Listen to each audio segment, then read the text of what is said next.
네, 벚꽃이 피는 순서대로 대학이 사라진다라는 말이 공공연하게 나올 만큼 지방대학의 위기, 어제 오늘의 일은 아니죠.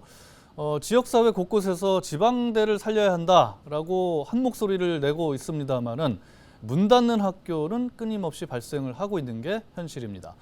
지방대학 위기의 원인은 무엇이고 과연 해법은 없는 것인지 알아보는 시간을 마련했습니다. 스튜디오에 귀중한 분 모셨습니다. 인제대학교 미디어 커뮤니케이션 학과 교수로 재직하셨던 방송통신위원회 김창룡 상임위원 자리하셨습니다. 안녕하십니까? 어서 오십시오. 안녕하십니까? 예.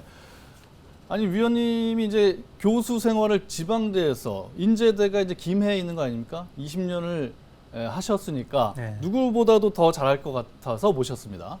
말씀 나누기 전에 일단 지방대학의 현실이 어떤지부터 짚어보겠는데요. 전현매 기자가 브리핑을 준비했습니다. 함께 보시죠. 총 19곳, 지난 20여 년간 문을 닫은 대학교 수입니다. 모두 지방에 있던 대학교인데요. 학생 수가 줄고 인구가 수도권으로 집중되는 현상이 이어지면서 지방대는 위기라는 말이 매년 끊이지 않고 있습니다. 2023학년도 대학 수시 모집에서 사실상 미달된 대학도 88곳에 달합니다. 이 중 85%가 비수도권 대학입니다. 이번 대입에서도 정원을 채우지 못하는 학교가 대거 발생할 수 있다는 겁니다. 대학 구조 조정은 진행 중입니다. 전국 96개 대학이 올해부터 2025년까지 입학 정원 16,000여 명을 줄이기로 했습니다. 이 가운데 88%를 비수도권 대학에서 줄입니다. 그런데도 대규모 미달 사태는 여전히 피할 수 없다는 분석이 나오고 있는데요. 올해 전국 대학의 미충원 인원이 3만 1,000여 명이었던 것과 비교하면 그리 크게 조정한 것도 아니라는 거죠. 하지만 몸집 줄이기만이 답도 아닙니다. 위기의 지방대, 정말 해법은 없는 걸까요? 오늘 그 이야기를 자세히 짚어보겠습니다. 네, 정말 지방대 위기가 심각한 상황인데 인제대학에서 20년 동안 이제 교편을 잡으셨으니까 잘 아실 것 같은데 체감을 혹시 하셨었나요? 재직 중에도? 재직 중에도 얼마든지 했죠. 네. 뭐 제가 있을 때도 어떤 말이 나왔냐면 네. 수도권은 학생을 어떻게 떨어뜨릴 것인가, 네. 지방에서는 학생을 어떻게 합격시킬 것인가. 모셔올 것인가? 그러니까 네. 고민의 지점이 내용이 달랐군요. 전혀 다른 것이죠. 전혀 반대의 고민을 했군요. 그래서 지역에서는 학생을 뽑아도 이 학생이 네. 지방대학에 그대로 있다는 걸 가정해서는 안 됩니다. 네. 이 지방에서 합격하고 수도권에 합격하면 거의 100%가 네. 수도권으로 옮겨가기 때문에 예. 서로 지방대학에 오는 학생도 재수할까 반수할까 편입할까 이런 예. 학생들이 굉장히 많아서 그렇군요. 이거는 한 일개 지방대학에서 해결할 수 있는 문제가 예. 아니다. 예. 지역의 양질의 취업 일자리가 없을 뿐만 아니라 또한 지역에 어떻게 보면 젊음의 문화라든가 예. 모든 이런 것들이 중앙 집중화되어 있다 보니까 지역에서는 그나마 예. 어떻게든 양질의 학생들을 교육시켜서 나중에 수도권으로 가더라도 교육만큼은 지역에서 하고 싶은데 네. 그렇게 출발점이 벌써 예. 어떤 학생을 합격시킬까를 모신다는 예. 표현을 하셨는데 합격시킬까를 고민할 정도니까 예. 모든 커리큘럼이나 운영이라든가 이런 것들이 굉장히 취약하죠. 그럼 이제 과가 없어지거나 뭐 이런 것도 있었습니까? 인제대 과만 같은 경우는? 없어지는 것이 아니라 학교 자체가 없어지거나 예. 통폐합되는 이런 일들이 과거에도 꾸준히 있어 왔지만 예. 저는 이런 것들이 좀 더 활발하게 이루어졌어야 되지 않은가. 오히려 말하자면 구조조정이 좀 계획된 구조조정이었어야 한다. 왜냐하면 학령 인구가 예. 줄어들고 있고 학생 수가 줄어들 것이라는 건 이미 예측된 그렇죠. 일이고 어제 오늘 일이 아니기 때문에 맞습니다. 교육부가 좀 더 교육 정책 차원에서 대학 수를 줄이는데 예. 주도적인 일을 해야 되는데 예. 말하자면 사립 대학들도 어떻게든 포기하고 싶은 폐교시키고 싶은 이런 대학들도 있는데 폐교시키는데 여러 가지 문제가 따르다 보니까 예. 폐교도 못 시키고 운영도 못 거르고 연명하는 수준으로 가는 거군요. 그렇게 가다 보니까 학생도 피해를 보게 되고 네. 교수도 피해를 보고 재단도 피해를 보게 되다 보니까 교직원도 피해를 보고. 그러니까 네.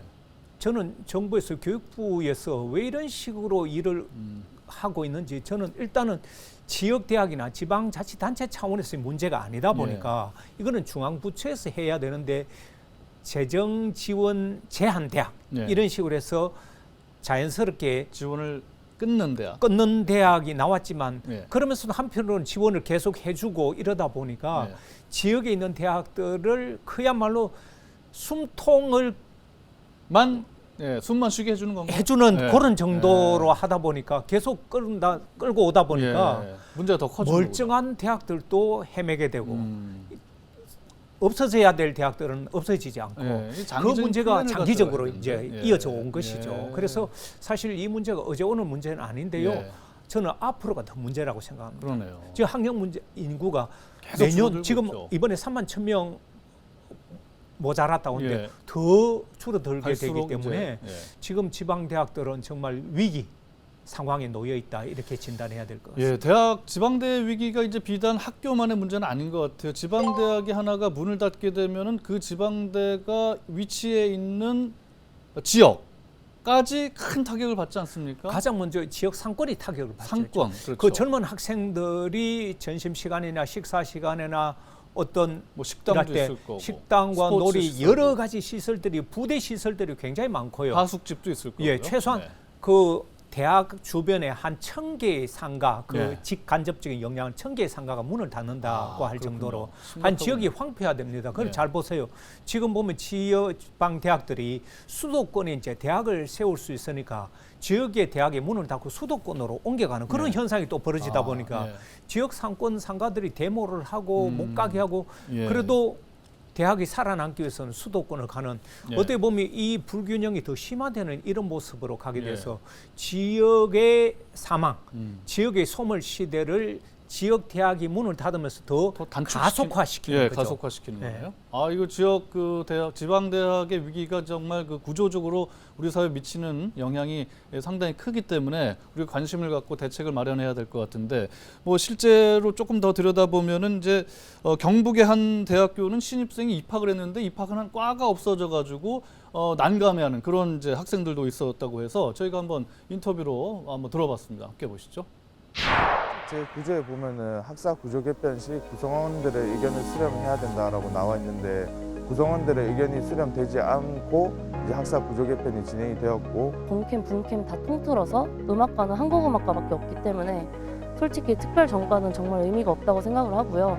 강사진 분들이 거의 50명, 60명 되는데 그 한 명 남을 때까지 그런 강사진 분들을 그걸 끝까지 책임을 져줄 수 있는지 그것도 의문이고 이제 3월 달에 이미 신입생들을 받아놓고서 4월 달에 갑자기 폐과 통보를 하니까 학생들은 혼란스럽고 그 절차가 무시된 채로 된 게 잘못된 게 아닌가라고 생각을 하고 있습니다. 네, 정말 학생들이 정말 위기에 놓여 있군요. 과가 없어지고 뭐 이러다 보니까 뭐 이 편입을 다른 데를 해야 되는 건지 뭐 학교를 계속 다녀야 되는 건지 여러 가지 고민이 많을 것 같은데 이제 사실은 이제 앞서도 말씀하셨습니다만은 이 학교가 위기를 겪는 게 이제 출산율 저하, 인구가 감소하다 보니까 학령 인구가 이제 줄어들기 때문에 대학이 재정난을 겪는 거는 뭐 이해를 합니다만 그밖에 또 다른 이유가 있을까요? 여러 가지 이유가 있죠. 우선은 학령 인구가 감소하고 있다는 건 이미 예측된 일이고 이게 몇 년 전부터 이런 대비를 하라는 얘기가 나왔는데 학교만 대비해서는 되는 것이 아니라 저는 교육부의 교육 정책에서 큰 문제가 있다. 저는 교육부가 존재하는 이유가 바로 대학이 어떤 형태로 정원 조정을 교육부의 허가를 받지 않으면 정원 조정을 할 수 없을 정도로 굉장히 교육부에 의존하는 게 많은데 재정 지원도 교육부에서 결정하지 않습니까? 말하자면 교육부에서 대학 종합 평가를 해서 과감하게 이 대학은 없애야 될 대학이면 없애고 살릴 대학이면 살리고 그런 선택을 해야 되는데 지금 보시다시피 학과가 없어졌다. 전공을 바꿔야 된다. 얼마나 끝자락에 가서 이런 교육 정책이 이루어지면서 학생들의 선택권이 사라지지 않습니까? 이게 말하자면 백년지 대계라는 교육의 정책들이 너무나 근시안적으로 이루어지다 보니까 피해는 고스란히 학생들이 보는 것이죠. 제가 교육부에 대해서 할 말은 굉장히 많지만 차라리 교육부가 그런 어떤 주도적인 정책을 할 수 없다면 대개 자율권을 넘기든가 자율권을 제한을 한다면 그럼 주도적으로 그런 일을 해주든가 이 공멸의 길을 수도권을 제외한 지방대학 공멸의 길을 가고 있는데 교육부에서 이런 문제를 예. 나름대로는 알고 있지만 제가 그 정부 회의를 가서 봐도 예. 정말 이 탁상 공론하는 이런 모습을 많이 볼 수 있어서 그렇습니까? 너무 교육 안타깝다는 네. 생각이. 교육 현장에서 어떤 일이 벌어지고 있는지 좀 실태를 잘 파악을 하고 이게 그리고 1, 2년의 문제가 아니라 우리가 10년, 20년, 30년, 100년을 내다보는 교육 정책을 마련해야 되는데 그렇지 못해서 지금의 사태, 지방대 위기가 더 커지고 있다 이런 말씀을 거기 주셨고요. 네. 한 가지만 보완을 예. 하자면 지역 그 교육부에서 지역에 일자리를 마련하겠다고 이제 정부 차원에서 공기업을 이전하고 이런 일은 하고는 있습니다. 예. 나름대로 노력은 하고 있지만 지역 대학들이 그 할당제를 해서 보내고 하는 그런 노력들은 하지만 충분치 못하다는 것이죠. 말하자면 은발의 오줌 누기다 이런 네. 말이 나올 정도로 네. 지역의 대학의 위기는 굉장히 급속하게 진행되고 있는데 교육부의 정책들은 너무나 느슨하고 네. 또 제한적이다 보니까 지역 대학들은 해가 갈수록 점점 더 위기 속으로 네. 빠져들어갈 수밖에 없다 네. 이런 말씀을 이제 드리죠. 학령 인구가 줄어들어서 학생이 모자라니까 재정이 부족해서 지방에 있는 대학들이 이제 문을 닫는 그런 위기가 계속 속출하고 있는데 그렇다면은 지금 이제 지방대 가면은 그 외국인 유학생들이 상당히 많지 않습니까? 이제 물론 이제 코로나 때문에 더 타격이 커서 이제 외국인 학생 수들이 줄긴 했습니다만은 그것도 하나의 방편이 아닐까 싶어요. 외국의 유학생들을 더 이제 들여서 우리가 재정을 좀 난을 극복을 하고 또 이제 대한민국의 어떤 우수한 학문도 좀 전파를 하고 그런 것도 한 가지 방법이 아닐까 싶습니다. 한 가지 방법은 될 수 있지만 잘 보세요. 한국에 오려는 대학생들도 외국 대학생들도 보면 수도권에 가려고 그러지 지방을 잘 안 오려고 그러고요. 그렇습니까? 네. 물론 서비스를 하기 위해서 지역에 좋은 여러 가지 양질의 프로그램을 만들어서 유도는 하지만 네. 또 그렇게 실질적으로 한 대학들도 있지만 한국 학생들만큼 등록금 풀로 다 내고 다니는 학생 수도 굉장히 제한적이고요. 일시적으로는 그게 가능할지는 몰라도 네. 외국 학생들로 충원해가지고는 학교를 끌어나가는 데는 굉장히 한계를 노출시키고 있다. 네. 이런 말씀을 드리고 싶습니다. 예, 뭐 인구가 워낙 이제 모자라니까 외국인 이민자를 늘려야 된다 이제 이런 이제 주장도 많이 나오고 있기 때문에 그러든가 아니면 이제 유학생을 많이 받자 이런 이제 의견도 있는데 약간 이제 부정적인 말씀이시고요. 뭐 필요한 학생들 예. 그리고 오겠다는 학생 말하자면 내 충분한 내 장학금을 안 받고도 네. 한국에 와서 하겠다는 그런 학생들 입장에서는 한국에 온다면 좋아하지만 네. 그런 학생들이 많지 않더라는 많지 거죠. 않더라. 제가 네. 대외교류처장을 하면서 나름대로 이 대학 저 대학을 봐도 전부 다 장학금 받고 한국 와서 공부하고 싶어합니다. 동남아 학생들은. 유학생들이 네, 예, 네, 그리고 네. 한국어를 배우고 싶어. 그런데 미국이나 유럽 학생들은 한국 오려는 학생들은 많지가 아, 않습니다. 그렇군요. 네. 교환 학생 정도. 그리고 또 외국어로 강의를 해야 되는데 그런 외국어 강의가 생각만큼 잘 되지도 않고요. 예. 그리고 한국 학생들도 외국 학생들하고 같이 수업을 하려면 외국어가 잘 돼야 되는데 대학 안에서도 우리나라 학생들은 외국어가 여전히 부족해서 영어 강의를 권고하지만 영어 강의하면 예. 한국 학생들이 싫어하고 예. 또 외국 학생들은 한국어는 제한이 있다 보니까 영어 강의를 해달라고 네. 외국 학생 데려다 놓고 인원수가 많아졌다. 이거 문제가 그냥 해결되는 게 아닙니다. 여러 가지가 문제 있는데 이제 일본의 경우를 조금 참고를 해볼 필요가 있지 않을까 싶어서 말씀을 드리면은 규슈에 있는 한 대학교 같은 경우에는 이제 국제화 전략을 써가지고 학생과 교수의 절반을 외국인으로 네. 충원을 한다 그래요. 저 네. 가봤습니다. 아 가보셨습니까? 그래서 좀 효과를 봤다 그러던데요. 대외교류처장 할 때 이 예. 말하자면 잘 되는 대학 예. 그리고 성공한 모델 케이스 이런 벤치마킹 하기 위해서 이런 데 가봤는데 그 대학 같은 경우는 성공 케이스로 자랑을 하고 반 이상의 해외 대학 예. 해외 대학을 글로벌 대학을 지칭하면서 그렇게 하는데 예. 일본에도 대학생 수가 없다 보니까 대학을 유지하기 위해서 그런 어떻게 보면 네. 불가피하게 마련했다 보니까 그 대학이 계속적으로 잘 될 수 있을까? 저는 그 지속적인 성장 가능할까에 대해서는 굉장히 회의적이었고요. 예. 재정 지원을 받기 때문에 그게 가능한데 언제까지 그렇게 할 수 있을지는 네.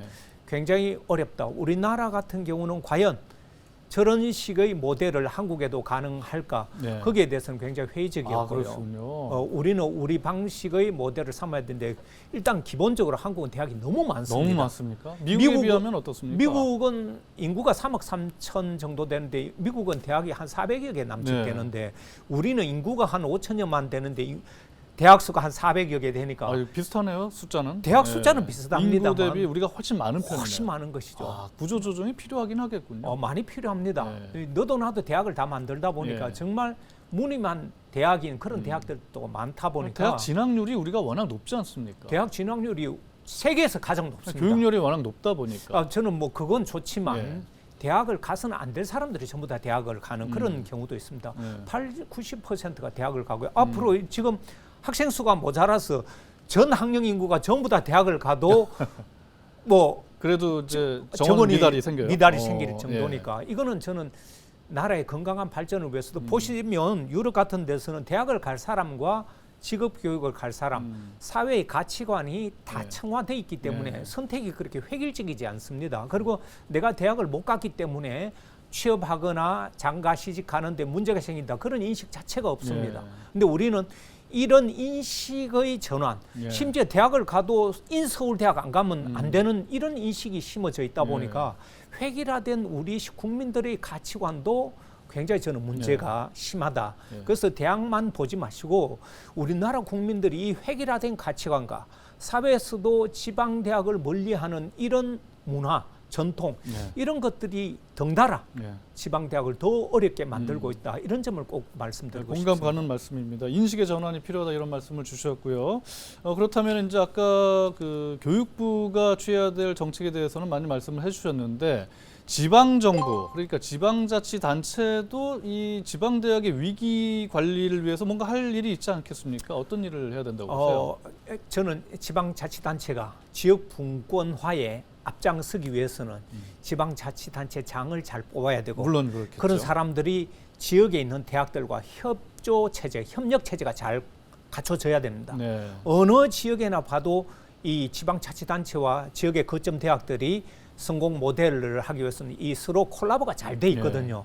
근데 우리나라 대학은 봤더니 잘 되는 지역과 잘못되는 대학 그 지역은 보니까 지방자치단체장하고 총장하고 가끔 부딪히는 경우도 있고요. 서로 있어요? 이제 갈등 요소가 이렇게 되니까 지방자치단체에서는 지원을 꺼리기도 하고 또 지역 대학의 총장은 저런 자치단체장을 도와줬으면 못하느냐 이런 좀 알력 갈등 이런 것들이 있어서 좀 큰 시각으로 대학과 지방자치단체장 간의 어떤 협업체제 이걸 어떻게든 형성해야 되고 여기는 당이나 정파에 흔들려서는 안 된다. 그렇죠. 지역이 살아야 되는데 그런 저는 위기의식, 절박한 심정으로 저는 자치단체장들이 지역의 총장들하고 어떤 식으로 도움을 주고받을 수 있는지 그런 협력 모델을 만들어서 정말 성공 모델을 만들어주게 되면 다른 지역에서도 크게 벤치마킹하게 되리라고 봅니다. 자, 중앙정부의 노력, 지방정부의 노력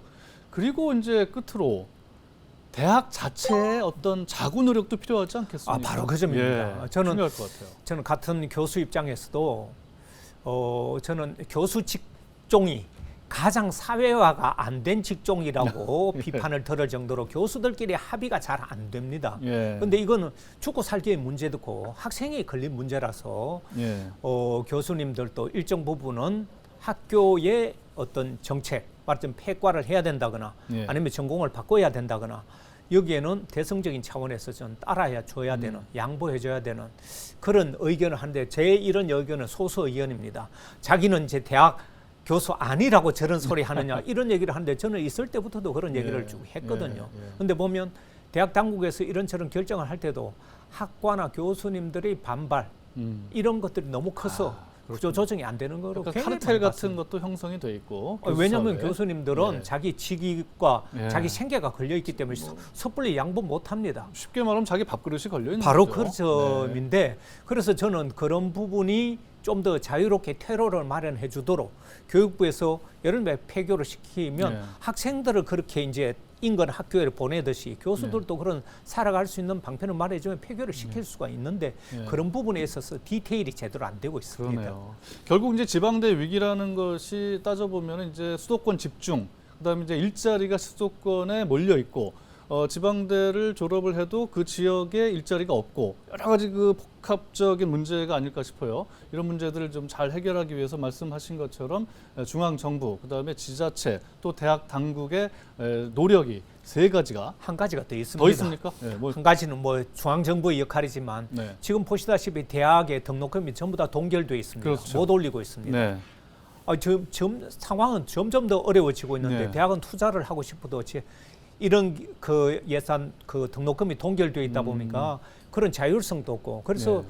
지역 재정이 너무나 어려워지는 어렵죠. 게 네. 교육부에서는 계속 동결시켜 놓고 네. 조금이라도 올리게 되면 불이익을 주다 보니까 네. 그런 부분에 있어서 조금 더 자율성을 줘야 되지 않나 예. 생각합니다. 오늘 뭐 지방대 위기에 대해서 여러 가지 해법까지 말씀해 주셔서 잘 들었습니다. 고맙습니다. 네. 네, 오늘은 위기의 지방대 이야기를 나눠봤는데요. 지역의 인재를 키우고 그 인재가 지역을 위해서 일을 하고 또 지역을 발전시키는 이런 선순환 구조를 만들어 가야 되겠습니다. 김창룡 방송통신위원회 상임위원이자 전 인재대 교수와 함께한 헬로 이슈 토크는 여기서 모두 마치겠습니다. 고맙습니다.